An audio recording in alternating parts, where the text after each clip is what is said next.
everyone, welcome to day 22 of the Lenten Devotional series.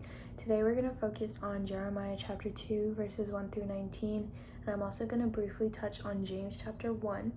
So in Jeremiah 2 we see Israel is in a state of rebellion and sin, and it's gotten to the point where the Lord decides that he needs to step in and basically remind them of everything that he's done for them up to this point.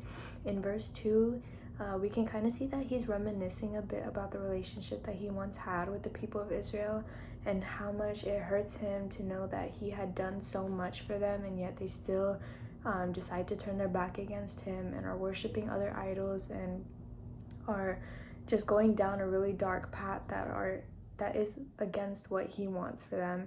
In verse 13 specifically, he says, "My people have committed two sins. They have forsaken me, the spring of living water, and have dug their own cisterns, broken cisterns that cannot hold water." A cistern is basically a reservoir or a well, you could say.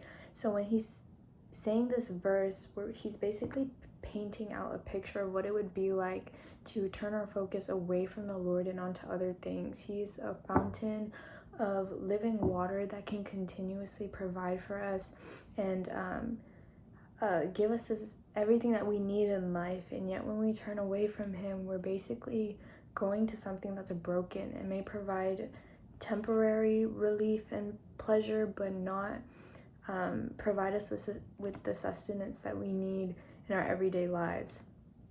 This whole chapter really just makes you realize how much he's taken for granted, and it's something that we all struggle with because as humans, we always want more in life. So we find it hard to really just take a step back and be grateful for all the things that he's done for us up until this point. In James chapter 1, it talks about trials and temptations and how we should consider being faced with trials as something that we should take in as joyful, because it is a testing of a faith. It is a testing of our faith, and it leads to perseverance.